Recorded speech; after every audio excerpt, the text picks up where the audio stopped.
Bonjour à tous, ravi de vous retrouver sur Public Sénat pour suivre dans un instant les débats des sénateurs qui ont débuté hier autour du budget de la Sécurité sociale 2019.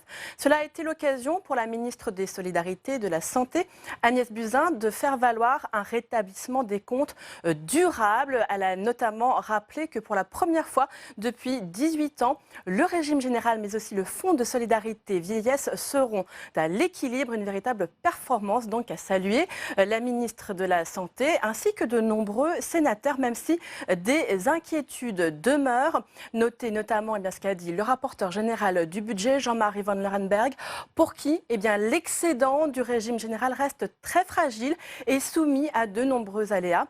Autre source d'inquiétude pour les sénateurs, la situation des retraités, étant donné que le projet de loi prévoit notamment de ne plus indexer sur l'inflation les prestations sociales ainsi que les pensions de retraite.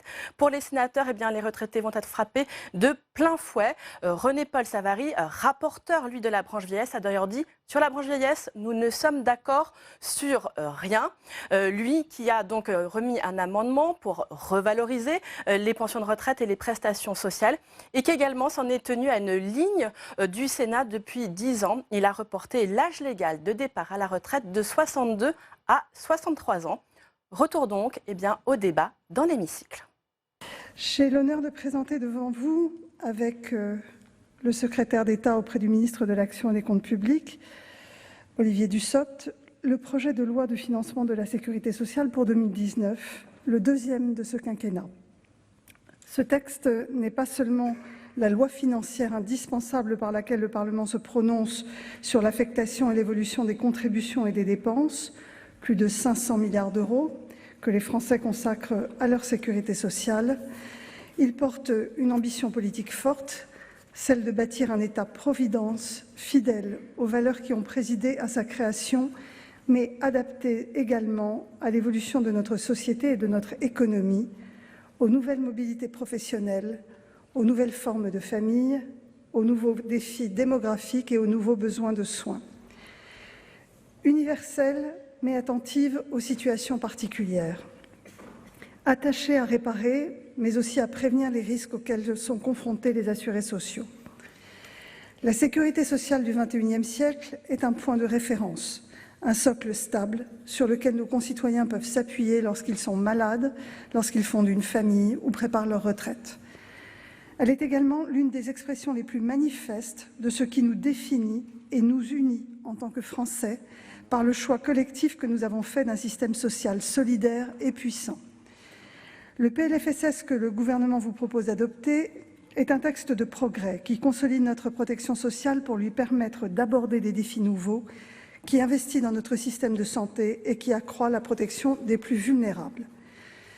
Les Français se sont habitués à ce que les comptes de leur protection sociale ne soient pas équilibrés, et ce qui aurait dû être une exception est devenu une situation courante.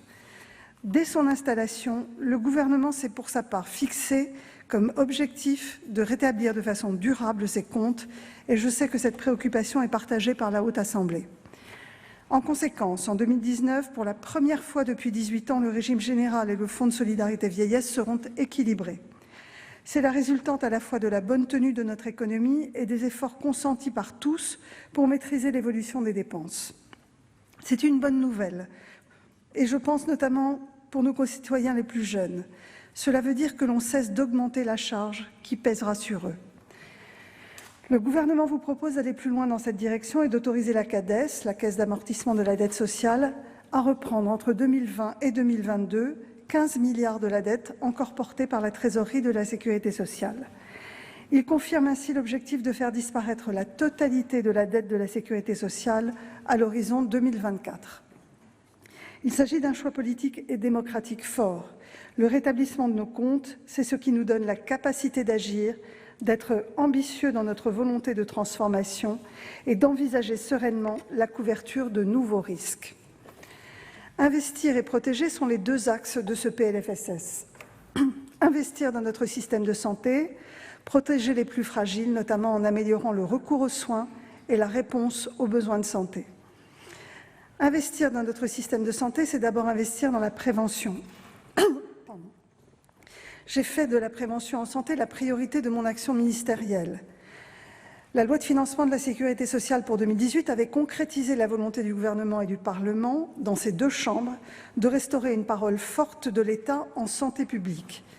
Un an après, nous en constatons les premiers résultats, qu'il s'agisse du taux de vaccination des enfants, du nombre de fumeurs ou du taux de sucre de certaines boissons. Le Premier ministre, en réunissant le 26 mars dernier le comité interministériel de la prévention, a consacré la prévention en santé comme une priorité de l'État dans son ensemble. La prévention en santé, c'est l'affaire de tous, dans tous les domaines de l'action publique. La mise en œuvre de cette stratégie de prévention passe par différents vecteurs, pour certains conventionnels ou réglementaires. Je veux aussi mentionner le puissant levier de transformation que va constituer le service sanitaire, qui se met en place et qui va concerner près de 47 000 étudiants en santé dès cette année. Le levier est double en réalité. Les futurs professionnels de santé vont bénéficier dans le cadre de leur formation d'un temps spécifique et d'une expérience inédite dédiée à la prévention. Et ils vont pouvoir démultiplier par leur action au plus près du terrain, auprès des jeunes notamment, l'impact des messages de prévention. Ce PLFSS concrétise pour sa part, dans les nouveaux financements qu'il permet de dégager ou les nouvelles dispositions législatives qu'il prévoit, cette priorité de l'action gouvernementale. Investir dans notre système de santé, c'est aussi investir dans la réorganisation de notre système de soins. Le 18 septembre, le Président de la République a présenté le plan Ma Santé 2022, un engagement collectif. Au cœur de ce plan, il y a le constat selon lequel notre système de santé pâtit d'abord de l'insuffisante structuration des soins de proximité. Nous voulons donc mieux organiser, mieux structurer ces soins, qu'ils soient ambulatoires ou hospitaliers, en dépassant précisément un clivage qui n'est pas pertinent du point de vue du patient. Nous voulons inscrire le pays dans une perspective stratégique claire qui permettra de mieux répondre aux attentes des patients, celle d'un exercice en ville regroupé, pluridisciplinaire, organisé à l'échelle d'un territoire pour mieux répondre aux besoins de soins non programmés, celle d'hôpitaux de proximité et de professionnels de santé libéraux qui collaborent étroitement à l'organisation des soins, celle d'une organisation et de modèles de financement adaptés aux pathologies chroniques qui privilégient la prévention et facilitent la coordination des soins, celle enfin d'acteurs de santé qui mettent les technologies numériques au profit d'une démarche de soins plus efficace. Cette analyse et cette stratégie, je constate qu'elles sont très largement partagées par les acteurs du monde de la santé et je le crois également par votre Assemblée. Nous entreprenons donc une action de transformation en profondeur et qui va se développer sur l'ensemble du quinquennat, mais qui commence dès maintenant. Ce PLFSS porte ainsi plusieurs dispositions qui vont permettre une diversification des modalités de financement des soins. C'est, j'en suis profondément convaincue, l'un des leviers principaux d'action pour repérer la mutation du système de santé. Ainsi, la dotation allouée sur critères de qualité va passer de 60 millions à 300 millions d'euros. Par ailleurs, une rémunération forfaitaire du suivi de certains malades chroniques sera mise en place dans un premier temps au sein des établissements de santé pour le diabète et l'insuffisance rénale chronique, mais avec l'objectif de sortir du cadre hospitalier et de couvrir d'autres pathologies dès l'année prochaine. C'est l'un des objectifs de la mission que j'ai constituée sous le pilotage du directeur de l'adresse, Jean-Marc Aubert, pour faire évoluer le système de tarification à l'hôpital comme en ville. Cette mission me remettra ses préconisations à la fin de l'année. L'objectif de cette mission est également de mieux prendre en compte la pertinence dans la prise en charge des actes et des séjours. Nous devons aux patients de faire progresser la pertinence des actes et des interventions. C'est une œuvre de longue haleine qui doit impliquer la communauté des professionnels de santé et les autorités scientifiques. L'examen du projet de loi en première lecture par l'Assemblée nationale a permis de proposer des mesures dont j'espère elles retrouveront votre soutien pour mettre cet enjeu de la pertinence au cœur des préoccupations du monde soignant. Le gouvernement souhaite aller vite dans la mise en œuvre du plan sur le terrain. C'est pourquoi il a prévu l'ouverture de négociations conventionnelles dès le mois de janvier 2019. La priorité donnée à la transformation du système de santé se traduit également, comme l'a annoncé le Président de la République, par un effort financier significatif, puisqu'en 2019, l'ONDAM sera fixé à 2,5 %, le taux le plus élevé depuis 6 ans. Cet effort exceptionnel est destiné à investir dans la transformation. Il sera orienté vers les soins de proximité et notamment la création des communautés professionnelles territoriales de santé ou le recrutement d'assistants médicaux. Il sera également consacré à la modernisation de notre appareil de soins. Cela concerne l'investissement dans les systèmes d'information, en ville comme à l'hôpital. Cela concerne aussi au premier chef les projets de modernisation et de restructuration immobilière. L'investissement hospitalier s'est réduit au cours des dernières années. Un investissement insuffisant porte le risque à terme d'une dégradation des conditions d'accueil et de prise en charge. C'est pourquoi, dès cette année, une dotation supplémentaire de 200 millions d'euros sera allouée à l'aide aux projets d'investissement. En 4 ans, ce seront au total 3,4 milliards d'euros qui seront consacrés à l'accompagnement du plan, dont un peu moins de 1 milliard d'euros destinés à la restructuration et à la modernisation du tissu hospitalier. Ce PLFSS accorde également une place importante à l'innovation thérapeutique et à ce secteur clé du soin qui est le médicament, dans la suite de la réunion du comité stratégique des industries de santé qui s'est tenue début juillet. La France est d'ores et déjà l'un des pays qui permet l'accès le plus large à l'innovation thérapeutique à travers notamment les ATU. Ce projet de loi propose un certain nombre de dispositions pour aller plus loin, en organisant en particulier l'élargissement du système d'accès précoce à des médicaments innovants. La contrepartie de cette innovation, c'est la bonne utilisation des moyens thérapeutiques existants pris en charge par l'assurance maladie. C'est pourquoi le gouvernement propose également une disposition de soutien au développement des génériques. Le deuxième axe du PLFSS, c'est de mieux protéger. Mieux protéger, c'est d'abord améliorer l'accès aux soins et répondre plus spécifiquement aux besoins des plus fragiles. Ce projet de loi comporte à cet égard 2 avancées sociales majeures. En premier lieu, il donnera l'assise légale nécessaire au dispositif 100% santé, ou le reste à charge zéro, qui se déploiera dans 3 secteurs, le dentaire, l'optique et les aides auditives. Depuis longtemps, depuis toujours en vérité, nos concitoyens se sont habitués à ce que forment des angles morts de la protection sociale avec un accès aux soins dégradé. 17% des Français déclarent ainsi avoir renoncé à des soins dentaires pour des raisons financières. La réforme que nous avons engagée va leur permettre d'ici 2021 d'avoir accès à des équipements de santé indispensables.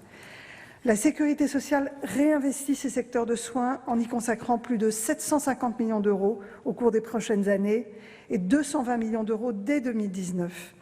Elle le fait dans le cadre d'un partenariat avec les professionnels des secteurs concernés et avec les assureurs complémentaires. Pour tous nos concitoyens, puisque la réforme bénéficie à tous, et pour les plus âgés d'entre eux notamment, c'est une avancée considérable. Le reste à charge moyen pour une aide auditive est aujourd'hui de 850 € par oreille. À compter de 2021, il sera possible d'accéder à une offre sans reste à charge. Et dès 2019, c'est un gain moyen de 200 € par oreille dont bénéficieront les assurés. La deuxième réforme qu'il vous est proposé d'adopter est la transformation de l'aide à la complémentaire santé, l'ACS, en une couverture maladie complémentaire contributive. La mise en place de la CMU complémentaire, il y a près de 20 ans, a constitué un progrès social essentiel qui bénéficie aujourd'hui à 5,5 millions de Français.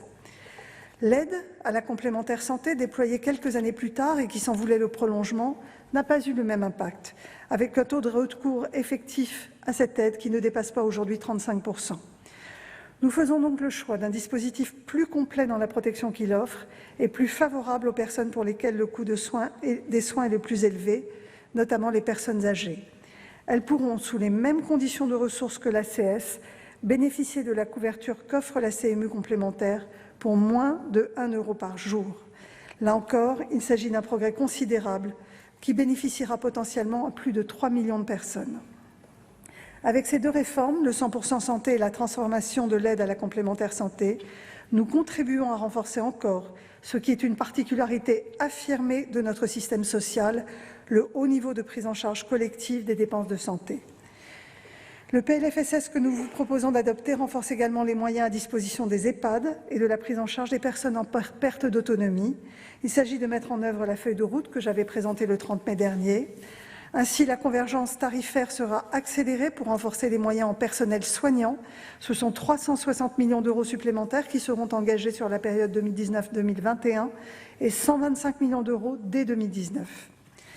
De même, des moyens supplémentaires seront consacrés à la permanence des soins avec la généralisation des astreintes infirmières partagées et à la continuité des prises en charge avec le développement de places d'accueil temporaires. Cette feuille de route s'inscrit dans une perspective plus large. J'ai lancé, vous le savez, le 1er octobre dernier les travaux de la mission de concertation sur le grand âge et l'autonomie. Le nombre des personnes de plus de 85 ans va être multiplié par 3 d'ici 30 ans. Il s'agit d'un défi sociétal majeur et c'est maintenant que notre pays doit s'y préparer en réfléchissant aux organisations à mettre en place et aux conditions de leur financement. Les travaux engagés permettront au gouvernement de préparer dès l'année prochaine le projet de loi qu'il soumettra aux assemblées. Je souhaitais mentionner enfin l'attention toute particulière portée aux personnes et aux familles des personnes autistes et atteintes de troubles du neurodéveloppement. Ce PLFSS met en œuvre les dispositions arrêtées dans le cadre du 4e plan autisme présenté début avril. Il consacre notamment, dans son article 40, la création du forfait d'intervention précoce qui va permettre, en dépassant le périmètre habituel des prestations prises en charge par la sécurité sociale, de combler une réelle carence dans la détection et l'intervention précoce auprès des enfants atteints. Mieux protéger, c'est aussi construire un système de retraite universel et équitable qui rétablira la confiance des Français dans la pérennité de leur système de retraite. Le PLFSS ne comporte aucune disposition relative aux pensions puisque la refonte du système de retraite donnera lieu à un projet de loi ad hoc l'année prochaine.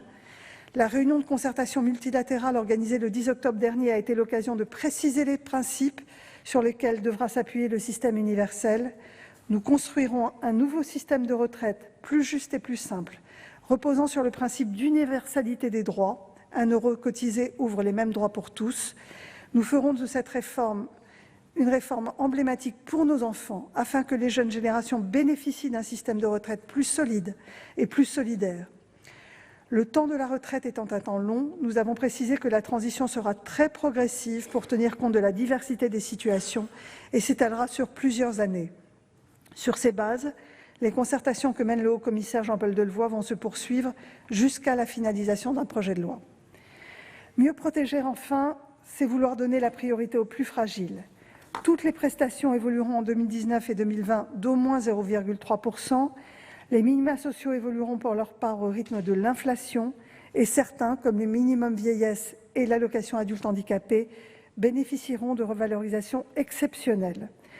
Au 1er janvier 2020, le minimum vieillesse aura été ainsi revalorisé de 100 €, conformément aux engagements du Président de la République.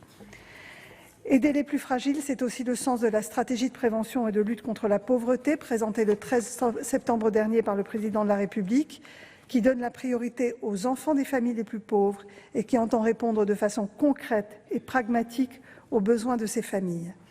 C'est un choix qui irrigue la politique familiale que je conduis et je l'assume pleinement. J'assume de consacrer d'abord les moyens de notre solidarité nationale à ceux qui en ont le plus besoin. J'assume qu'il est prioritaire pour notre pays d'agir pour dépasser les formes d'assignation sociale que subissent ces familles et ces enfants. Dans le cadre de la Convention d'objectifs et de gestion 2018-2022 signée avec la CNAF, les moyens du Fonds national d'action sociale augmenteront de 10 %. Ces moyens supplémentaires serviront d'abord à créer 30 000 places de crèche qui seront orientées prioritairement par des bonifications particulières vers les territoires et les familles les plus vulnérables. Pour autant, nous demeurons attentifs également à l'évolution des besoins exprimés par les familles et leurs représentants et entendons y répondre. Une politique familiale efficace, c'est une politique qui sait adapter ses modes d'action à la situation particulière des familles. C'est le sens des propositions du gouvernement majorant les aides à la garde des enfants pour les parents d'enfants handicapés ou prolongeant l'aide à la garde à taux plein jusqu'à la rentrée scolaire effective pour les enfants de 3 ans. C'est l'objectif également des dispositions alignant les droits au congé maternité des travailleuses indépendantes, tout en tenant compte de leurs spécificités professionnelles ou ouvrant de nouveaux droits aux pères d'enfants prématurés. Mesdames et messieurs les sénateurs, le projet de loi que j'ai l'honneur de vous présenter est un projet qui trace les perspectives d'avenir, celle d'une sécurité sociale équilibrée, bientôt désendettée, qui investit dans son système de santé et protège mieux les plus fragiles. Avancer en solidarité, résolument, pragmatiquement, c'est la voie du progrès social, c'est celle que vous propose le gouvernement. Je vous remercie. Vous venez de rappeler, Monsieur le ministre, les principes et les exigences que notre commission des affaires sociales avait portées dans le rapport sur les comptes de la sécurité sociale, et vous avez eu bien raison, évidemment, d'en tenir compte. J'avoue aussi que vous savez parfaitement habiller, effectivement, ce que nous avions écrit, et nous aurons l'occasion, évidemment, d'y revenir dans la discussion, article par article. Mais je dois vous dire, et vous donner satisfaction, c'est vrai que nous essayons tous d'aller dans le bon sens. Depuis des années, notre commission, en effet, souhaite que la sécurité sociale soit à l'équilibre. On a même dit, on y reviendra, Madame Cohen, on a dit, en 2016, on l'a écrit, c'était même un impératif d'équilibre. Donc, on ne peut que s'en féliciter. C'est la première fois depuis le début du XXIe siècle que le gouvernement présente un budget de la sécurité sociale en équilibre. Nous plaidons aussi régulièrement pour que les déficits cumulés que finance l'ACOSS soient repris par la CADES, dont c'est le rôle, je le rappelle, et sans que l'horizon de l'amortissement 2024 ne soit remis en cause. Donc, on peut constater que le projet de loi de financement que vous nous présentez et qui a été adopté par le Conseil des ministres et qui nous arrive de l'Assemblée nationale est satisfaisant, car il prévoit un léger excédent tant des comptes du régime général que de l'ensemble des régimes obligatoires de base cumulés avec ceux du FSV. Il procède plutôt au transfert à la CADES d'une partie de la dette portée par l'ACOSS. Donc, de prime abord, il semblerait que le Sénat, au premier chef sa commission des affaires sociales, aurait tout lieu d'être satisfait. Néanmoins, comme vous allez le voir, je risque d'être amené à nuancer effectivement cette satisfaction. Madame la ministre, Monsieur le ministre, vous avez rappelé les chiffres. Il n'est donc pas nécessaire que j'y revienne.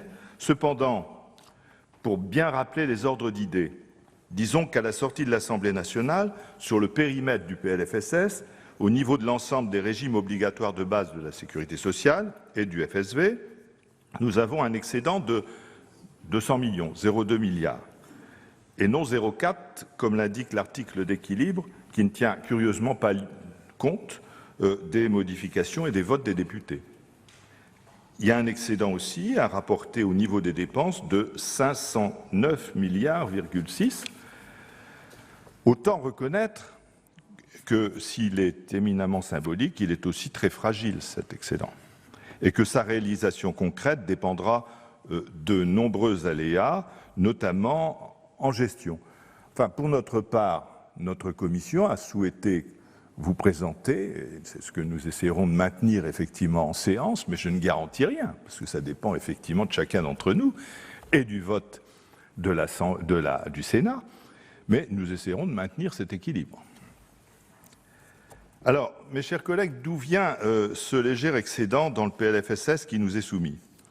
Il provient en premier lieu de la progression des recettes dans la continuité de la tendance observée depuis plusieurs années. Même si la hausse des recettes devait ralentir l'an prochain, elle devrait tout de même atteindre 2,6%, notamment sous l'effet de la croissance attendue de la masse salariale du secteur privé. Il provient ensuite de plusieurs mesures ponctuelles qu'on pourrait considérer comme des recettes de poche non renouvelables. Je pense au décalage au 1er septembre de l'entrée en vigueur de l'exonération des cotisations salariales sur les heures supplémentaires, soit une économie de 1,3 milliard, et notamment en 2019, par rapport à une entrée en vigueur prévue initialement au 1er janvier. Et dans le même ordre d'idées, je pense au décalage au 1er octobre de l'intégration des contributions patronales d'assurance chômage dans les allègements généraux, ce qui représente une économie de 2,5 milliards d'euros. Le très léger excédent proposé provient enfin du quasi-gel 0,3% d'un très grand nombre de prestations sociales, en particulier les pensions de retraite et les allocations familiales, alors même que l'inflation est désormais sensiblement supérieure. Sur ce point essentiel, Madame et Monsieur le Ministre, la Commission des Affaires sociales ne peut pas partager votre logique. De nombreux collègues, et notamment René-Paul Savary pour la partie retraite vieillesse, vont sans doute y revenir plus en détail, d'autant que ce sévère coup de frein, qui devrait durer 2 ans, fait suite à une augmentation de la CSG non compensée pour les retraités de l'année dernière. Ceux-ci voient donc leur pouvoir d'achat significativement érodé et nous vous proposerons donc un système fondé sur une autre approche, plus structurelle, s'appuyant sur le levier de l'âge de départ à la retraite et non sur l'érosion du niveau de vie des retraités. Pour revenir un instant sur les recettes, l'exercice 2019 sera celui de la grande bascule du CICE vers les allègements de cotisations et de contributions sociales massifs, compensés par des affectations de TVA. En conséquence, les cotisations ne devraient plus représenter que, c'est un chiffre important ça, que 52,2% d'ailleurs, pour être précis, des recettes du régime général et du FSV en 2019. Cette évolution concerne même des organismes actuellement situés en dehors du champ des lois de financement de la sécurité sociale. Ainsi, les contributions salariales d'assurance chômage ne sont plus payées par les intéressés et devraient donc disparaître en droit en 2019. Et les contributions patronales d'assurance chômage et aux retraites complémentaires devraient être intégrées dans les allègements généraux dès l'année prochaine. En année pleine, dès 2020, un organisme comme l'UNEDIC, financé jusqu'en 2017 presque entièrement par des contributions, verra environ 45% de ses recettes provenir directement ou indirectement de l'impôt. Nous verrons s'il y a des conséquences à en tirer en matière d'évolution du périmètre du PLFSS au moment du débat à venir sur la réforme des institutions. Et au-delà, le remplacement de plus en plus prononcé de la cotisation par des impositions pose des questions de principe qu'un amendement à l'article 19 nous permettra, Madame et Monsieur le Ministre, d'aborder franchement. Enfin, ce PLFSS porte en plusieurs endroits les premières traductions des principes définis par le gouvernement dans le rapport qu'il nous a remis récemment sur la rénovation des relations financières entre l'État et la sécurité sociale. Ainsi, ce rapport préconise qu'à l'avenir, la sphère État et la sphère Sécu prennent chacune en charge ces baisses de prélèvements obligatoires. Et de fait, on constate que dès cette année, de nombreuses mesures nouvelles figurant dans ce projet de loi, à commencer par l'exonération des heures supplémentaires et les baisses de forfait social, ne seront pas compensées. En comptant les votes de l'Assemblée nationale, le montant de ces non-compensations devrait atteindre 2,3 milliards en 2019 et 3,6 milliards en année pleine à compter de 2020. De plus, sans que le lien avec une quelconque préconisation du rapport soit évident, ce projet propose de tirer les conséquences des baisses du flux de TVA en provenance de l'État programmées à partir de 2020. Baisses qui deviendront très conséquentes en 2021 et en 2022. Et au-delà, 1,5 milliard notamment en 2020, 3,5 en 2021 et 5 milliards en 2022. Nous aurons l'occasion d'y revenir lorsque je vous présenterai un de mes amendements à l'article 19, mais je considère, et là je réponds à votre interrogation, Monsieur le Ministre, qu'il est certes normal que l'État, qui a su se montrer solidaire pendant les années difficiles, bénéficie lui aussi de l'amélioration des comptes sociaux. Mais qu'avant de pratiquer des ponctions aveugles, il est nécessaire que le Parlement et le gouvernement se mettent d'accord sur les principes de la rénovation des relations entre l'État et la sécurité sociale.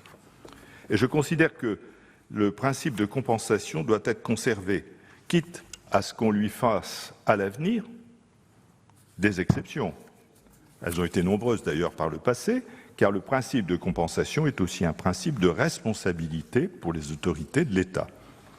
En somme, Madame la Ministre, Monsieur le Ministre, notre commission est ouverte à la discussion, mais elle considère qu'il ne faut pas faire les poches de la Sécu avant même que celle-ci ne soit pleine, et à minima, tant que subsiste une dette sociale.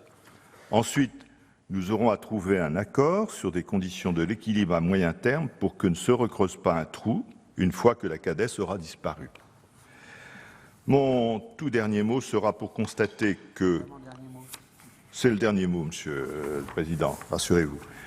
Le dernier mot pour constater que ce projet dessert un peu l'Ondam, qui progressera de 2,5% au lieu de 2,3%. Cela traduit l'inscription des toutes premières mesures du plan Ma Santé 2022 que, avec Monsieur le Président de la République, vous avez présenté, Madame la Ministre, plan qui a d'ailleurs accueilli un large écho favorable de la part des partenaires sociaux et de nous-mêmes d'ailleurs. Toutefois, ce premier mouvement demeure encore timide, 400, 500 millions d'euros, avez-vous dit. Pourriez-vous donc nous préciser selon quel calendrier vous envisagez le déploiement de l'ensemble de ce plan, notamment du point de vue financier? Alors que débute l'examen en séance du PLFSS 2019, je voudrais, si vous me le permettez, m'extraire du contenu strict de ce projet pour vous faire part d'une réflexion plus globale. En effet, derrière la technicité apparente et avérée, les chiffres et termes abscons pour tout non-initié se pose la question du modèle social que nous souhaitons maintenir, amoindrir ou refonder. Depuis plusieurs années, par touches successives et insidieuses, nous modifions, nous transformons, nous dénaturons ce modèle voulu par les pères fondateurs et nous glissons, par approche comptable prééminente, vers un système hybride peu satisfaisant, à en juger par le désarroi des professionnels de santé et la déshumanisation ressentie par les patients dans leur relation avec les soignants. À l'instar de ce jeu auquel nombre d'entre nous a joué enfant, qui consistait à retirer délicatement une baguette pour déséquilibrer a priori le reste du jeu, les gouvernements successifs ont appliqué à notre système de santé ce jeu de Mikado. Le jeu proposé cette année s'inscrit dans cette dynamique de toujours davantage d'administration et moins de liberté pour les soignants et les patients. Nous voici parvenus au terme d'un cycle qui doit nous conduire à nous interroger sur le fondement de notre système de santé. Sans cette mise à plat, nous le condamnerons et mettrons en péril son devenir avec tout ce que cela entraîne comme répercussion sur l'évolution de la médecine, des soins, des professionnels de santé et tout l'environnement médico-social qui permettent une prise en charge satisfaisante de l'individu dans les différentes étapes de sa vie. C'est bien de cela dont il s'agit. Aujourd'hui, la crise de l'hôpital public est telle qu'il ne parvient plus ni à attirer, ni même à fidéliser. Et que dire des EHPAD, de la désertification médicale, de la déshumanisation ressentie par tout patient? À qui la faute? À personne, pris individuellement. Chaque intervenant faisant au mieux dans son domaine, mais à une perte de sens due à l'absence de questionnement sur ce que nous pouvons faire et sur ce que nous voulons faire. La société de ce XXIe siècle débutant n'a plus grand-chose en commun avec celle de l'après-guerre. Les évolutions démographiques, épidémiologiques et technologiques entraînent des mutations irréversibles. Nous changeons de paradigme et nous ne pouvons continuer à faire comme s'il ne s'agissait que d'apporter des ajustements mineurs. Si nous n'intégrons pas cette dimension, le modèle républicain qui fonde notre système de santé va se désagréger pour insidieusement laisser place à un système à deux vitesses dont on perçoit déjà les prémices, y compris, paradoxalement, dans la réforme du reste à charge zéro. L'approche essentiellement comptable, certes nécessaire pour enrayer les dérapages, a atteint ses limites. Il est temps de proposer un autre pacte social. Or, la réponse portée par le gouvernement de bercyser la politique sociale est loin d'être à la hauteur des enjeux. L'analyse de ce PLFSS au prisme de la refondation à conduire, nous pouvons constater, comme le fait Frédéric Bizard dans une tribune fort pertinente, que le moment est, je cite, le moment est historique. Après 18 ans dans le rouge, le projet de loi de financement de la Sécurité sociale 2019 prévoit un retour à l'équilibre des comptes. Sur le plan économique, la Sécurité sociale serait donc sortie de sa longue convalescence. Il n'en demeure pas moins que ce rétablissement est fragile et les fonctions sociales et politiques originelles de la Sécurité sociale sont considérablement affaiblies. Fermons la parenthèse. En effet, ce rétablissement est fragile car fondé sur une dynamique de recettes et sur un transfert d'une partie du financement, non par les cotisations sociales résultant de l'activité économique, mais par l'impôt. Il est également fondé sur une économie de 3 milliards d'euros sur 2 ans, réalisée au détriment du pouvoir d'achat des retraités, soumis à une double peine, augmentation de la CSG d'une part et non-revalorisation de leurs pensions à hauteur de l'inflation d'autre part. Cette mesure, difficilement explicable en période de croissance du PIB, impacte aussi les allocations familiales déjà atteintes dans leur universalité par François Hollande. Ainsi, les classes moyennes, avec enfants, et les personnes âgées se voient lourdement impactées par les mesures gouvernementales. Pour défendre sa position, le gouvernement s'efforce de mettre en exergue le volet social de son budget pour argumenter sa position. Il évoque la hausse des minima sociaux, réduisant la sécurité sociale à un plan de lutte contre la pauvreté. Argument peu audible pour une majeure partie de la population très attachée au modèle social à la française et peu attirée par le modèle anglo-saxon de protection minimaliste et attentatoire à la liberté de choix et l'égalité de traitement. L'autre danger, plus grave encore sur le moyen et long terme, réside dans l'absence de dispositions notoires, je ne dis même pas ambitieuses, en matière de prévention et d'innovation. Or, il s'agit de 2 axes majeurs pour la refondation de notre système. Les dépenses de prévention représentent 2% en France, contre 3% en Europe. Elles ont diminué en valeur réelle depuis 10 ans. Une baisse des prix de 1,2 milliard d'euros des produits de santé aura un impact négatif, inévitable, sur l'innovation. Enfin, le gouvernement privilégie son plan de reste à charge zéro en optique, dentaire et prothèses auditives. Cette promesse présidentielle va coûter pas moins de 700 millions sur 3 ans à l'assurance maladie pour rendre gratuit l'accès à un panier de soins dit 100% santé de produits et services de faible qualité puisque sans innovation. C'est ainsi que la couronne métallique sera gratuite, mais pas les prothèses beaucoup plus innovantes. Le résultat ne peut être autre qu'une tendance à la surconsommation de produits et services de faible qualité par la classe moyenne et un accès à la qualité limité à la classe supérieure qui paiera en direct ou par une surcomplémentaire santé. Les assureurs privés vont renforcer leur rente en finançant 100% des prestations de faible qualité, en démutualisant la qualité tout en augmentant significativement leurs primes. Là aussi, le gouvernement défend, sur une vision du social bien éloignée des fondements de la sécurité sociale, de garantir une égalité de droit à la qualité en santé et pas seulement un accès aux soins pour tous. Malgré un retour à l'équilibre fragile dans les dépenses comme dans les recettes, le gouvernement annonce la fin d'une règle d'or, la compensation intégrale des allègements de charges par l'État.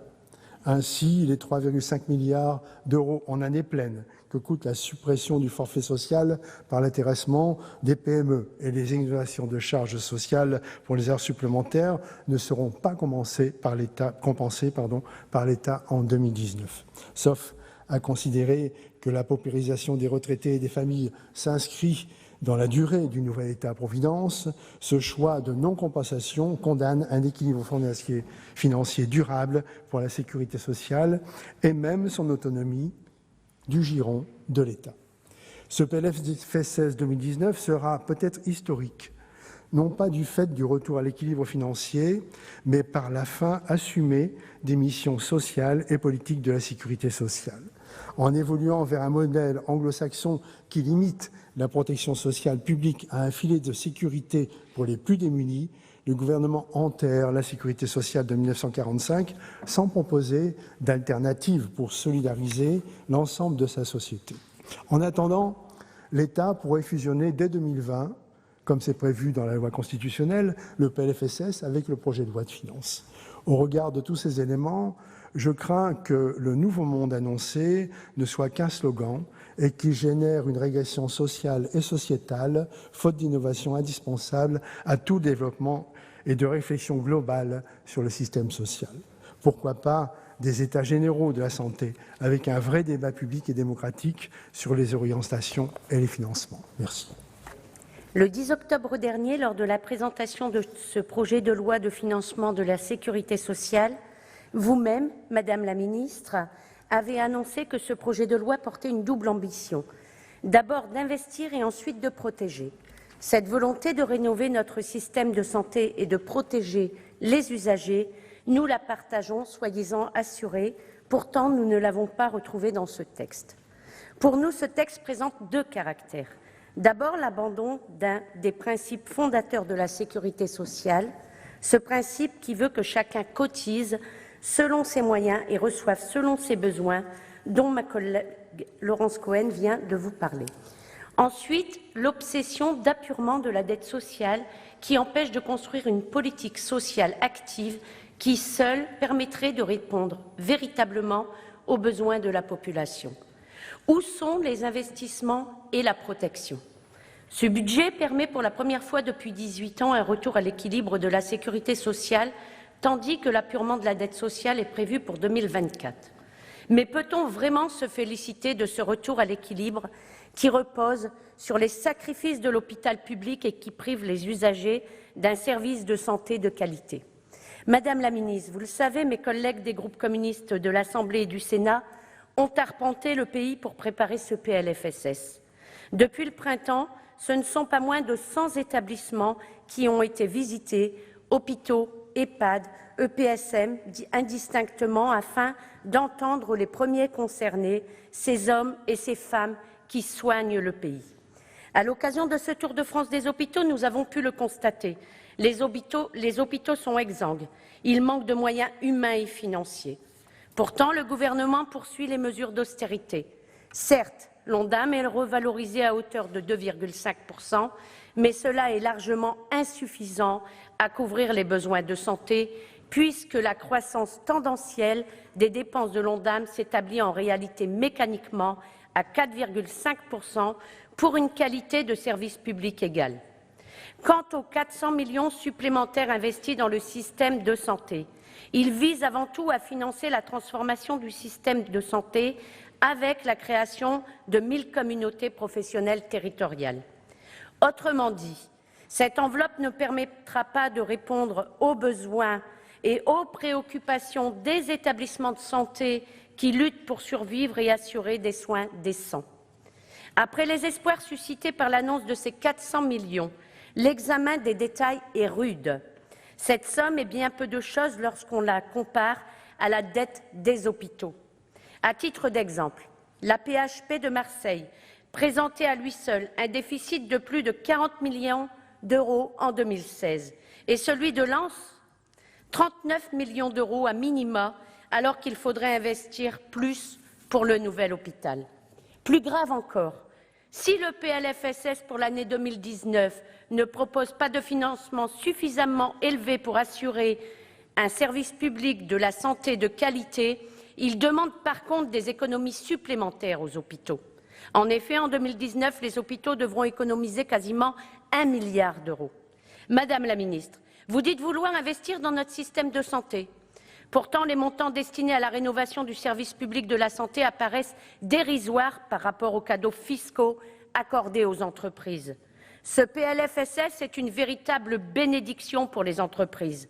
Cette année, elles vont toucher 20 milliards d'euros au titre du crédit d'impôt pour la compétitivité et l'emploi et elles bénéficieront à nouveau de 20 milliards d'euros à travers la transformation du CICE en allègement de cotisations l'an prochain. Le total est plus de 40 milliards d'euros. Je me permets de le rappeler, entre 2005 et 2012, 62 établissements publics de proximité ont fermé et 32 000 lits d'hôpital ont été supprimés. Pour les EHPAD et le maintien à domicile, les besoins sont aujourd'hui évalués à près de 100 000 salariés supplémentaires et les hôpitaux de 200 000 pour assurer un bon fonctionnement de leurs services. Je ne peux m'empêcher de m'interroger. Tous ces milliards n'auraient-ils pas pu servir à empêcher des fermetures de services, financer de nouveaux lits d'hôpital, créer des emplois? Mes chers collègues, l'ambition de Mme Buzyn de protéger s'annonce elle aussi décevante et difficilement concrétisée dans ce projet de loi. Comment peut-on prétendre vouloir protéger alors même que les mesures régressives visant les plus vulnérables s'accumulent? Ainsi, en 2018, 7 millions de retraités ont vu leur fiscalité augmenter par la hausse de la CSG, hausse bien faiblement compensée par les mesures prises dans le cadre de ce PLFSS, qui ne concerneront finalement que 350 000 foyers. En 2019, ces mêmes retraités ne verront leur pension revalorisée qu'à hauteur de 0,3 %, c'est-à-dire bien en dessous du taux de l'inflation, alors même que leurs pensions sont un droit issu des cotisations payées tout au long de leur carrière. C'est un mépris total de nos aînés, et particulièrement vis-à-vis des femmes qui constituent la part la plus pauvre des retraités. Les personnes en situation de handicap sont également très impactées par ce projet de budget de la sécurité sociale. La liste des mesures régressives à leur égard est longue. Sans vouloir remettre le couvert, si vous me passez l'expression, je voudrais quand même rappeler que lors de la présentation de notre loi visant à recalculer l'AAH, l'argument qui nous a été opposé était qu'il fallait une refonte globale du système des aides et des procédures pour aller vers plus de droits pour les personnes handicapées. On mesure l'hypocrisie de l'argument dans ce PLFSS qui, sans rien améliorer, attaque encore plus les droits de nos concitoyens. Or, ce sont justement ces petites subtilités qui usent les personnes en situation de handicap ou leurs proches, devoir faire et refaire des dossiers, voir les maigres ressources grignoter à chaque amélioration de l'ordinaire, rester dans une dépendance profonde vis-à-vis des autres. J'ai rencontré des associations, des personnes handicapées, leurs familles tout au long de ces 2 derniers mois pour préparer nos travaux. Je pense notamment à ces mères d'enfants atteints de troubles autistiques. Face au handicap de leurs enfants, elles sont seules, obligées d'arrêter de travailler faute de structure et de soutien au quotidien. Elles doivent lutter constamment dans tous les aspects de la vie de leur foyer. Quel message leur enverrons-nous avec ce PLFSS ? En limitant les cumuls RSA-AAH, en maintenant la CSG sur la PCH utilisée pour financer les aidants, en supprimant les aides au transport, ce PLFSS renvoie dans les limbes les personnes en situation de handicap en les inscrivant dans une double trappe à la pauvreté et à l'exclusion. Madame la ministre, lors de la présentation de ce PLFSS, vous avez mis en avant un certain nombre de mesures qui apparaissaient alors positives, comme la mise en place de politiques préventives ou encore le 100% santé. Mais à y regarder de plus près, elles se sont finalement révélées bien peu ambitieuses. Si nous nous félicitons des mesures préventives en matière d'addictologie et d'autisme, nous doutons qu'elles puissent être réellement mises en place en l'absence de moyens réels qui leur seraient consacrés. Quant au 100% santé, il s'agit là encore d'une mesure d'affichage. Contrairement à ce que l'on pouvait espérer, il ne s'agit pas d'un remboursement complet par la sécurité sociale des frais en matière de dentaire, d'optique et d'auditif. Le reste à charge sera assumé par les mutuelles qui ne manqueront pas de répercuter les coûts en augmentant leurs tarifs ou en appauvrissant le panier de soins, vous le savez bien. Mais le plus dramatique concerne les 4% de Français qui n'ont pas de complémentaire santé et seront nécessairement exclus du bénéfice de cette mesure. Le projet que vous présentez propose des investissements bien insuffisants pour permettre à notre service public de la santé de fonctionner. Et il continue de frapper au portefeuille ceux qui subissent déjà la précarité. Ce projet cherche avant tout à faire des économies et il prolonge les mesures régressives déjà engagées lors du précédent PLFSS. La difficulté d'accès aux soins, la remise en cause de la politique familiale, le matraquage des retraités, l'étatisation de la sécurité sociale. Toutes ces mesures construisent une société de plus en plus injuste et creusent les inégalités, pourtant déjà bien trop grandes. Je le rappelle, en France, cette année, le nombre de personnes vivant en situation de pauvreté s'élevait à 9 millions, alors même que la France se plaçait 5e au classement des pays comportant le plus grand nombre de millionnaires au monde. Le problème de l'État, ce n'est donc pas le manque de moyens, ce sont les choix qui privilégient les politiques austéritaires. La France dispose de larges moyens financiers et il est grand temps qu'elle les mobilise afin de construire un système de sécurité sociale qui réponde réellement aux besoins de la population. Il faut mettre fin à la casse de l'hôpital public et lutter efficacement contre la précarité, la désertification médicale et le renoncement aux soins qui touchent 4 Français sur 10.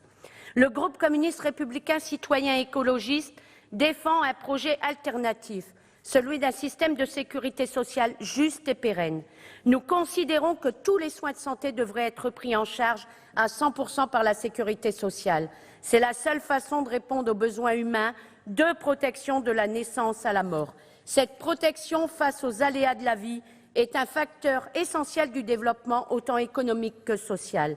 Par ailleurs, nous proposons la création d'un pôle public du médicament.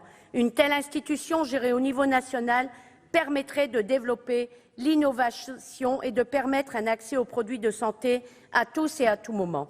Ce pôle public du médicament est une nécessité au regard des événements récents. Je le rappelle, l'année 2018 a été marquée par des scandales sanitaires comme celui du Levothyrox et par les pénuries de médicaments comme cela a été le cas pour le Simonais qui est pourtant nécessaire au traitement de la maladie de Parkinson. Nous militons donc enfin pour que chacun puisse avoir accès aux soins. Nous sommes, Madame, pragmatiques et chacune de nos propositions repose sur un financement solide suivant la philosophie de solidarité qui présidait à la création de la sécurité sociale. Il est grand temps de mettre à contribution les entreprises et d'arrêter de frapper au portefeuille ceux qui sont les plus fragiles. Le projet que vous présentez est aux antipodes de notre conception de la sécurité sociale et de notre conception de la société en général. C'est pourquoi nous nous y opposerons. Merci. 10 juillet 2018, le président de la République s'adresse au Parlement, je cite, « La priorité de l'année qui vient est simple, nous devons construire l'État-providence du XXIe siècle. » 13 septembre, Stratégie nationale de prévention et de lutte contre la pauvreté. 18 septembre, plan de restructuration de notre système de santé pour les 50 années à venir. Madame, Monsieur le Ministre, 2 interrogations. Quel État-providence esquisse ce projet de loi de financement? Comment sont traduites les orientations annoncées? Les fondations, confortées par la perspective d'apurement de la totalité de la dette sociale à l'horizon 2024, sont bonnes, mais fragiles. Le solde excédentaire prévisionnel 2019 est de 200 millions d'euros pour 509,6 milliards de dépenses. En 2019, malgré un déficit estimé à 500 millions de la branche maladie, je dirais encore, pour la première fois depuis 2001, sous le gouvernement de Lionel Jospin, c'est déjà bien loin, la sécurité sociale revient dans le vert, avec un excédent du régime général et du Fonds de solidarité vieillesse de 700 millions d'euros. Mesurons le chemin parcouru au prix de plans parfois drastiques d'économie, d'une forte régulation des dépenses, des efforts continus des salariés et des retraités, de tous les personnels des établissements sanitaires et sociaux, des adhérents au régime complémentaire. Hélas, sur ces fondations, les premières pierres du projet sont étrangères aux valeurs de solidarité et de justice sociale. Quasi-gel des pensions de retraite et d'invalidité, des prestations de la branche famille, de prestations médico-sociales. La revalorisation de 0,3% est bien en dessous de l'inflation prévue. L'INSEE annonce 2,2 en octobre sur un an. Le tableau des économies obtenues illustre la violence de la mesure. Les retraités, dont 60% ont déjà subi une hausse non compensée de la CSG, ne sont ni les nantis ni la génération dorée de notre société. Leur stigmatisation est insupportable quand les premières mesures du quinquennat ont allégé en milliards d'euros la fiscalité des plus aisés. Hélas encore, des fondations ébranlées par, et là je vais citer un observateur, un tsunami politique et social, eu égard à nos traditions sociales, celui du financement de la sécurité sociale et de ses rapports avec l'État central.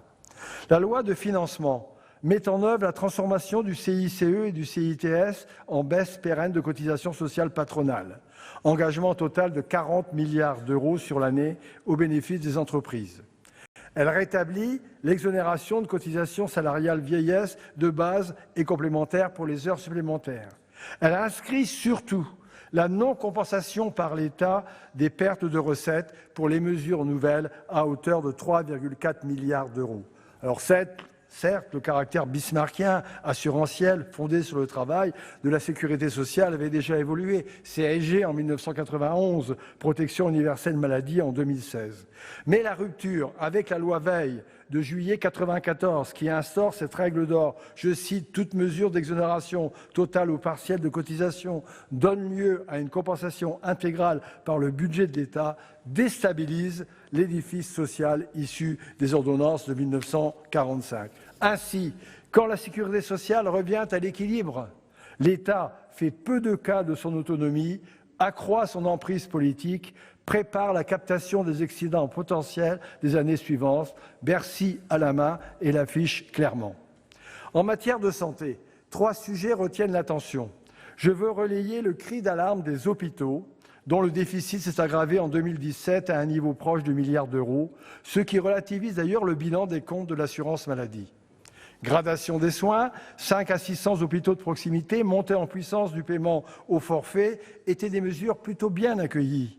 Mais comme l'affirme le président de la Fédération hospitalière de France, le compte n'y est pas dans le budget 2019 de la sécurité sociale. Tension financière, pression sur les suppressions d'emplois. La réforme ne doit pas occulter le quotidien intenable des personnels hospitaliers en souffrance. C'est aujourd'hui que les établissements sanitaires, sociaux et médico-sociaux ont besoin d'une bouffée d'oxygène que ne leur apporte pas l'augmentation de l'Ondam à 2,5%.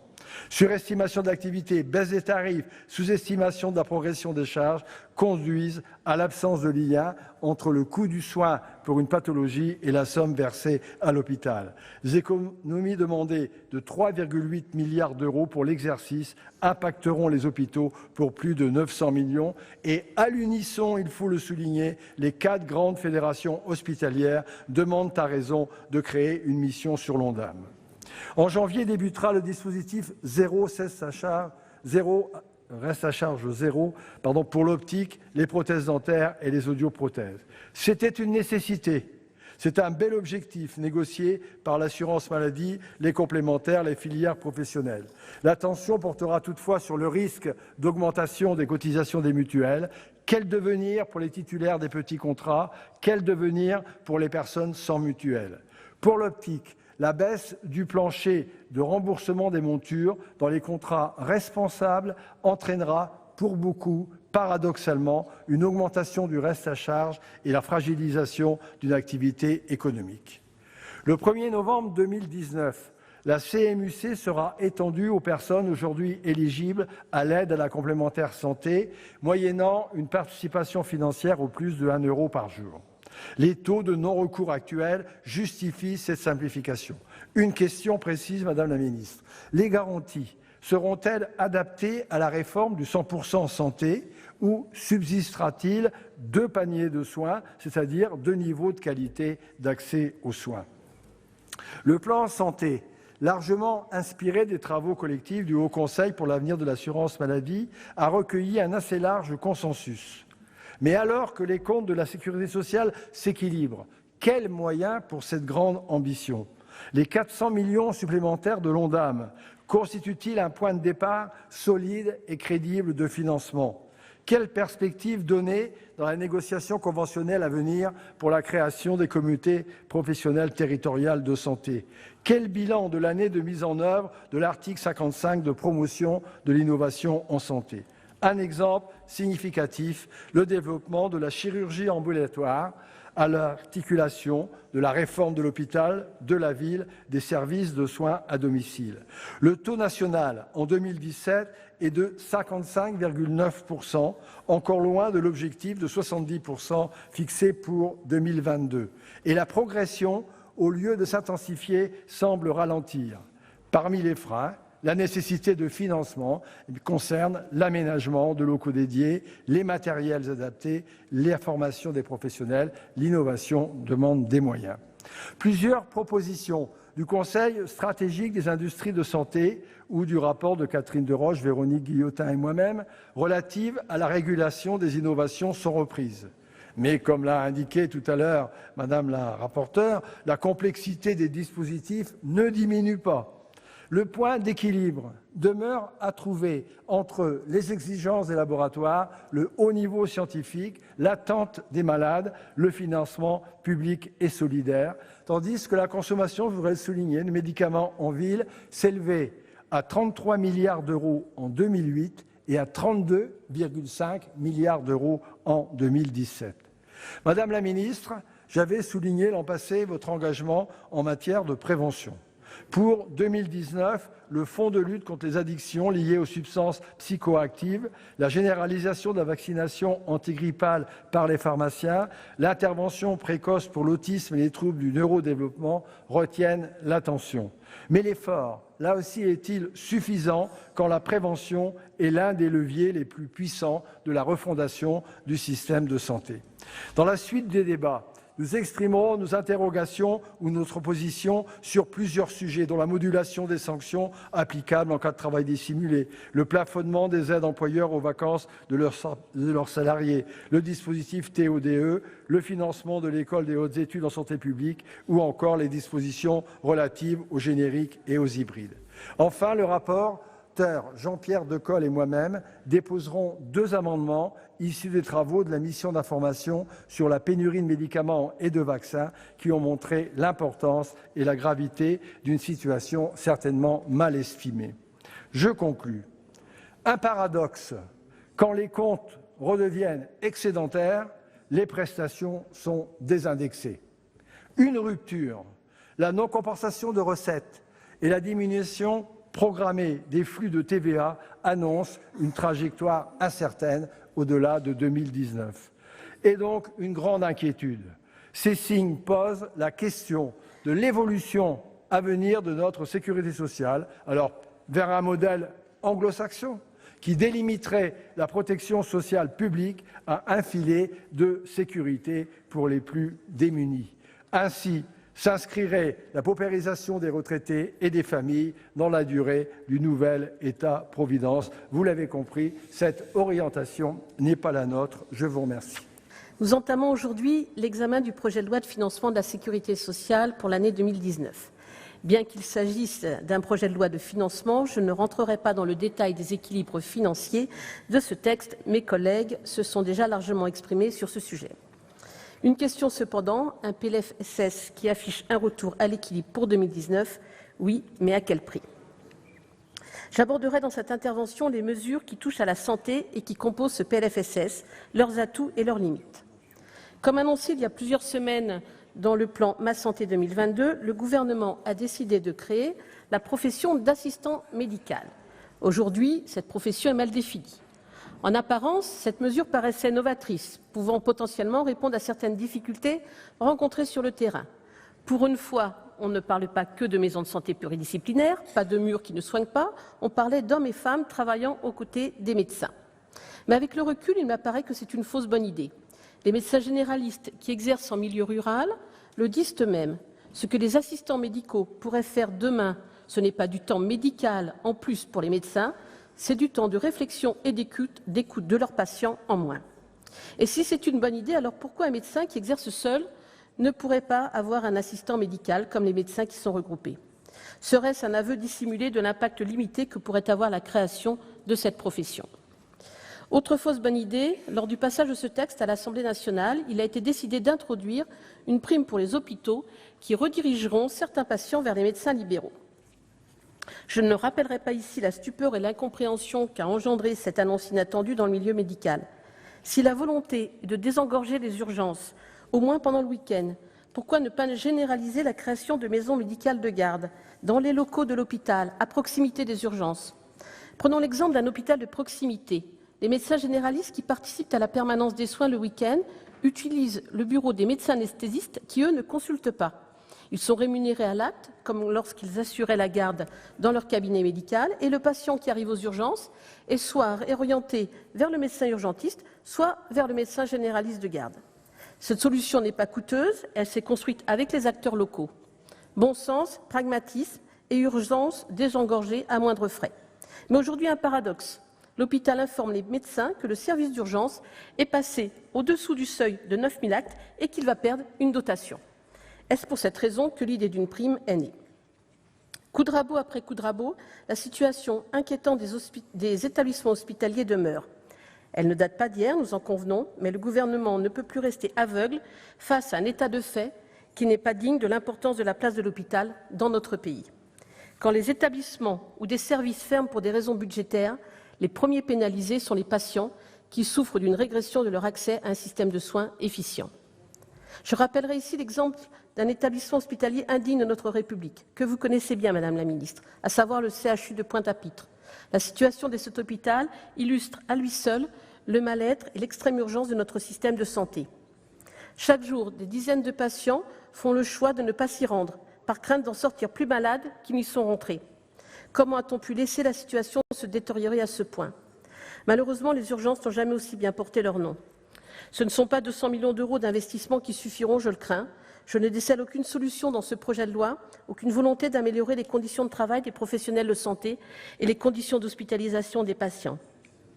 Quelle déception pour les acteurs de la santé qui attendent depuis trop longtemps, une réforme structurelle du système de santé français. Avec ce PLFSS, une fois de plus, les intérêts budgétaires priment sur l'intérêt de santé publique. L'hospitalisation à domicile et la médecine ambulatoire se sont fortement développées ces dernières années. Il existe aujourd'hui un consensus dans le fait d'affirmer que ces solutions sont source d'économies pour l'hôpital et pour l'assurance maladie. Soit, mais il manque un effort en faire les prestataires à domicile. La prise en charge à domicile nécessite matériel particulier et adapté. C'est pourquoi il est fondamental de faire en sorte que les prix soient à la hauteur de l'effort supportable pour les professionnels de santé et surtout pour les patients. Vous l'avez dit, Madame la Ministre, il faut parfois savoir investir afin de faire à terme des économies. Les acteurs de la santé attendent également que vous leur fassiez confiance. Ils sont au contact des patients et ainsi ils demeurent les plus à même de juger de l'efficience d'un dispositif. Côté médicaments, il paraît fondamental de supprimer la restriction du recours par les prescripteurs à la mention non substituable prévue par l'article 43. L'objectif affiché de ce dispositif était d'encourager la dispensation du médicament générique. Dans les faits, il ne sera que source de tensions entre patients et médecins. Le taux de substitution atteint est aujourd'hui proche de l'objectif fixé par l'assurance maladie. Faites confiance aux professionnels de santé, ne les empêchez pas d'être à l'écoute de leurs patients. Même avec un Ondam à 2,5% que je salue, le médicament continue de servir de variable d'ajustement en représentant environ 50% des 3,8 milliards d'économies attendues dans le cadre de ce PLFSS. En juillet dernier, le Sénat a conduit une mission d'information sur la pénurie de médicaments et de vaccins. Notre collègue Daudigny vient de l'évoquer. Les travaux menés par l'ensemble des membres ont permis de faire un état des lieux objectif de la situation. Madame la Ministre, vous le savez au moins aussi bien que nous, la France est aujourd'hui confrontée à un phénomène de perte d'indépendance sanitaire. Les facteurs sont multiples, mais essentiellement liés à la délocalisation des usines de fabrication en Asie, qu'il s'agisse de fabrication des principes actifs ou de fabrication des médicaments eux-mêmes. Cette situation contribue à augmenter les ruptures de stock et d'approvisionnement de nombreux médicaments. Les conséquences d'une telle situation peuvent être dramatiques pour les patients et sont insupportables pour les professionnels de santé au quotidien. Nous attendons des actes forts afin de faire face à ce phénomène qui connaît une évolution exponentielle. Garantir un accès pour tous aux médicaments courants et innovants n'est pas une option, c'est une nécessité et un devoir que nous avons envers l'ensemble de nos concitoyens. Côté innovation, justement, lors du Conseil stratégique des industriels de santé de 2018, le Premier ministre semblait avoir pris la mesure des grands enjeux de ce siècle en matière d'innovation de médicaments et plus généralement en matière de développement économique de cette filière.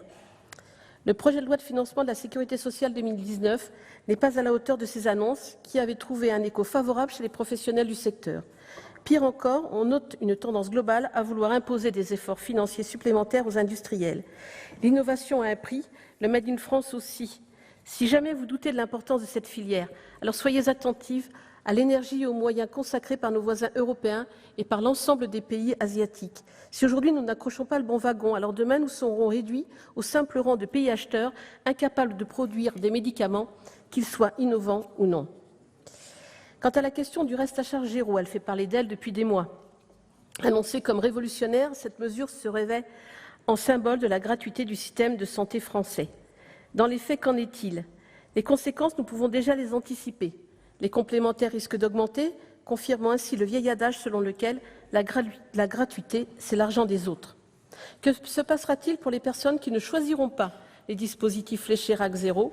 Je peux vous le dire avec certitude, ils paieront plus qu'aujourd'hui.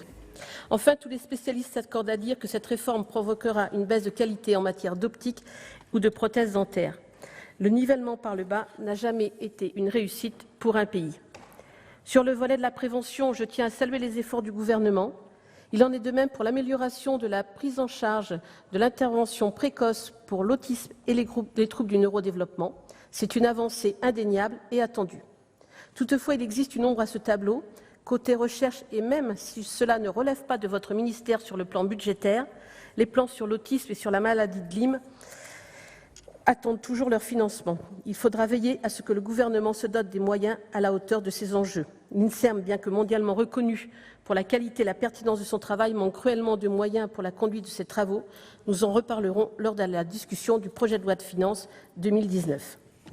Cette année encore, le Sénat saura démontrer sa qualité de travail, son souci de l'intérêt général au-delà des intérêts particuliers. Mon groupe abordera l'examen de ce texte avec la même exigence que lors des précédents PLFSS, sans jamais dire non par dogmatisme, ni oui par discipline, comme a le rappelé inlassablement le président Gérard Larcher. Madame la ministre, je suis tout à fait consciente que le seul PLFSS 2019 ne peut pas être la solution à tout. Mais force est de constater que ce dernier aurait pu être plus ambitieux, plus à la hauteur des enjeux de notre temps. J'ai noté votre volonté d'aborder certaines de ces problématiques dans les futurs projets de loi. Mon groupe Les Républicains s'inscrira dans le processus législatif, bien sûr, qui doit nous permettre de répondre aux enjeux actuels en matière de santé, mais avec toute l'attention et la vigilance exprimée avec beaucoup de pertinence par le président Alain Milon. Comme le disait Thomas Sankara, la maladie ne se guérit point en prononçant le nom du médicament, mais en prenant le médicament. Je vous remercie. Vous avez émis des inquiétudes sur, évidemment, l'hôpital public. Vous le savez, l'hôpital est au cœur de mes préoccupations et au cœur du plan Ma Santé 2022. Nous voulons agir dans Ma Santé 2022 de façon structurelle, car les difficultés de l'hôpital ne sont pas des difficultés internes aux hôpitaux, mais bien un problème de structuration globale de notre système de santé, et notamment des soins de proximité. Et donc, l'ambition que nous portons, c'est bien cette ambition de réforme globale, holistique du système. Et le PLFSS, c'est la traduction du plan santé, sachant qu'il sera complété évidemment d'un projet de loi spécifique dans le courant de l'année 2019, puisque tout n'est pas budgétaire, il nous faudra évidemment un vecteur législatif supplémentaire. S'agissant des financements, nous l'avons dit, l'ONDAM est le plus élevé depuis 6 ans, à 2,5%. Pour l'hôpital, le taux d'évolution sera de 2,4%. C'est également le taux le plus élevé depuis 6 ans. Cela représentera presque 2 milliards d'euros supplémentaires pour les établissements de santé. Nous allons également aider l'investissement hospitalier, 200 millions d'euros de plus pour de nouvelles aides. Et au total, en 2019, ce seront près de 650 millions d'euros qui seront consacrés à aider l'investissement des établissements de santé. C'est non négligeable.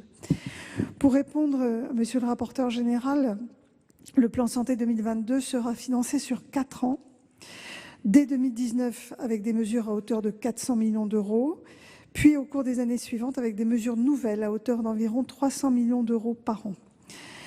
Au-delà, pour la première fois avec cette ampleur, et simplement pour rajouter également que les 400 millions d'euros supplémentaires liés à l'ONDAM à 2,5% vont entrer en base évidemment pour les années qui viennent. Au-delà, pour la première fois avec cette ampleur, nous nous attachons, comme vous l'avez souligné, à faire évoluer en profondeur le mode de financement, le mode de tarification des établissements qui fait lui aussi aujourd'hui peser une contrainte. Diversifier les modes de financement, c'est alléger quelque part les charges qui pèsent aujourd'hui sur nos établissements en repensant les principes de financement sur la qualité des pratiques, sur la prévention par exemple et sur les pathologies chroniques. Vous m'avez interrogé sur les actes hors nomenclature qui grèvent également le budget des établissements. Vous le savez, le financement global de 380 millions d'euros versés aux établissements de santé couvre à la fois les actes innovants, le RIHN, et les actes qui ne sont plus innovants, comme la liste complémentaire, et qui ont vocation, pour la majorité d'entre eux, en fait, à rentrer dans la nomenclature. Aujourd'hui, nous manquons d'inscription des actes à la nomenclature parce que il faut une évaluation positive de la Haute Autorité de Santé, puis ensuite une évaluation par la CNAM. Donc c'est un processus administratif assez long, assez complexe et aujourd'hui saturé faute de temps. Dans le cadre du 8e Conseil stratégique des industries de santé, le gouvernement s'est engagé pour l'extinction des actes de biologie médicale et d'anatomocytopathologie de la liste complémentaire afin de regagner des marges de manœuvre pour accueillir l'innovation en biologie de santé. Pour ce faire, la Haute Autorité de Santé et la CNAM travaillent à la production d'un calendrier réaliste d'inclusion des actes à la nomenclature. S'agissant des transports sanitaires, je veux rappeler qu'il s'agit d'une réforme cohérente qui consiste à confier aux établissements l'organisation et le financement des transports sanitaires au cours d'une hospitalisation et seulement au cours. Des échanges ont eu lieu et continueront à avoir lieu au sein d'un comité de suivi avec les fédérations hospitalières et les fédérations de transporteurs afin de corriger les éventuelles difficultés qui sont apparues sur le terrain et faciliter la mise en œuvre de la réforme. Une instruction en ce sens va partir dans les prochaines heures. Mais je tiens à rassurer, il ne s'agit en rien des transports entre le domicile et l'hôpital et ça ne concerne pas le secteur médico-social.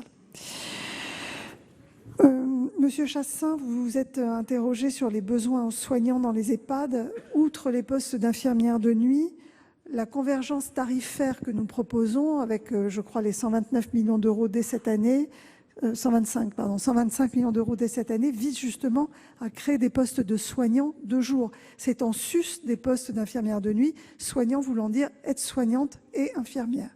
Donc c'est bien cela que vise aujourd'hui la convergence tarifaire.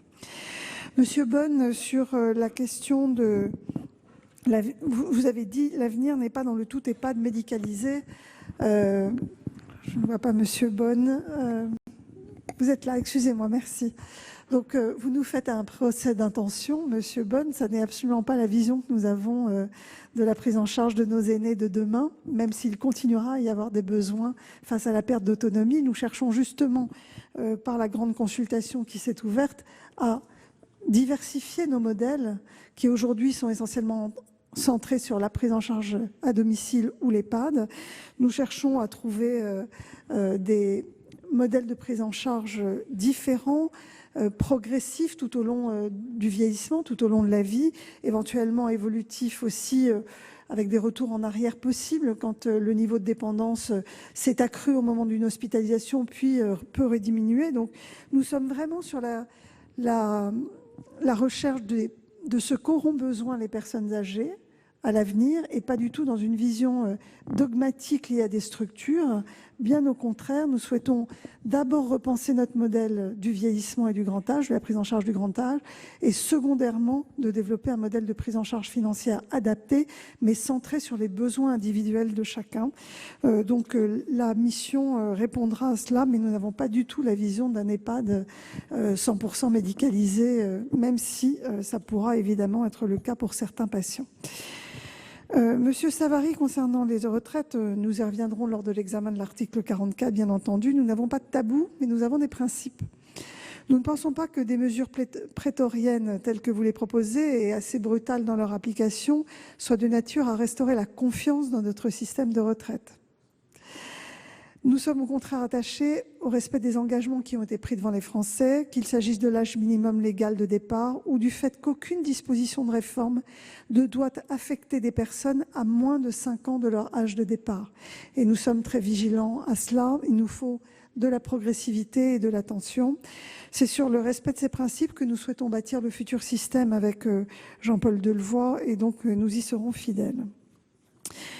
Monsieur le Président de la Commission des Affaires sociales, vous êtes toujours un peu caustique sur les propositions que je fais, mais vous vous êtes interrogé sur le fondement de notre système de santé. Nous pensons comme vous, en fait, que la question de la perte de sens aujourd'hui est centrale et toutes les propositions que je fais vont dans le sens de redonner du sens aux soignants, de redonner du temps aux soignants, d'éviter l'administration. Donc, il n'y a pas de bercysation. Il y a au contraire plus de médicalisation, plus de soins, plus de qualité, Nous souhaitons remettre le patient au centre du système de santé et donc faire évoluer cette fameuse T2A qui vise à la quantité. Il n'y a pas d'affaiblissement des prises en charge, aucune évolution vers un modèle anglo-saxon. Le 100% santé, c'est un progrès pour tous les Français. Il sera de qualité. Il vise justement une action combinée de l'assurance maladie obligatoire et des organismes complémentaires. Donc il n'y a pas de décroisement. C'est le modèle à l'anglo-saxonne que vous craignez. Je rappelle que le reste à charge n'a jamais été aussi faible et il est le plus faible de l'ensemble des pays du monde. Il est descendu sous la barre des 8% aujourd'hui et nous allons le faire baisser à 7,5% grâce au reste à charge zéro. Et la remise à flot de la sécurité sociale avec son désendettement est en fait une ambition extrêmement forte pour l'avenir. Ça n'est pas un affaiblissement, vous le savez bien. Beaucoup ont pointé du doigt que l'on visait le désendettement et qu'on faisait fi des besoins de santé. C'est des propos que j'ai entendus à ma gauche. Le désendettement, c'est d'abord ce que nous devons à nos enfants. Nous ne pouvons pas construire une politique en dépensant sur le dos de nos enfants. Ma priorité en tant que ministre des Solidarités, j'ai aussi la protection de l'enfance. Et je considère qu'aujourd'hui, continuer de creuser la dette de l'État comme la dette de la sécurité sociale, c'est antinomique avec ce que nous devons aux générations futures. Donc, imaginez que nous allons pouvoir construire un système qui augmenterait notamment sur l'assurance maladie de 4% par an sans remettre en cause nos organisations. Ça voudrait dire en gros augmenter la part des dépenses de santé de 1% du PIB tous les 2 ans. Ça n'a pas de sens. On ne peut pas durablement construire un système où la santé coûterait de plus en plus cher aux dépens de la sécurité, de l'éducation ou d'autres postes de dépenses. Et donc, évidemment, il faut repenser le système pour que cette tendancielle à 4%, qui est liée à une mauvaise organisation de notre système face aux pathologies chroniques, ne perdure pas et que notre tendanciel à venir soit cohérent avec ce que nous pouvons mettre dans les dépenses de santé. Monsieur Daudigny, sur la complémentaire santé contributive, je tiens à vous rassurer, elle comprend le 100% santé. Il n'y a pas 2 paniers de soins, il est bien inclus dedans. Et justement, le panier de soins de la CMU contributive est bien amélioré par rapport à l'ACS actuelle, y compris en termes de prestations du handicap, de prise en charge des prestations liées au handicap. Ce sera un panier de soins qui est bien supérieur à celui qui existe aujourd'hui.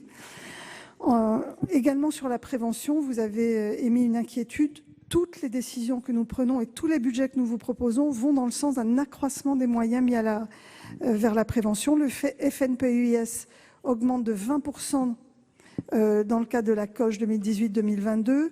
Le fonds de lutte contre le tabac passe de 30 à 100 millions d'euros en 2018 et il va s'élargir aux autres substances psychoactives. Le fonds prévention de la branche AT-MP pour la santé au travail passe de 50 à 100 millions d'euros dans la COG. Le taux du FIR dédié à la prévention augmente de 3,3%, c'est-à-dire plus que l'ONDAM. En pratique, toutes les dépenses de prévention augmentent, quelle que soit l'origine des budgets. Voilà, donc pour terminer peut-être à M. Touraine sur la politique familiale, j'ai porté en mai 2017 2 grandes ambitions. D'abord, une meilleure articulation vie professionnelle, vie personnelle. Et deuxièmement, le renforcement de l'accès au mode de garde pour les ménages les moins favorisés. Ça s'est traduit dans la COG essentiellement, avec une COG qui vise à 30 000 places de crèche supplémentaires, une augmentation de 10% du FNAS, 500 000 places supplémentaires en accueil de loisirs dans le cadre du plan Mercredi, que nous coportons avec Jean-Michel Blanquer, et surtout un effort considérable en faveur de la mixité. Ces 30 000 places de crèche, elles seront dédiées aux quartiers les plus en difficulté. Il y aura en plus un bonus mixité sociale dans les crèches, ainsi qu'un bonus pour le handicap.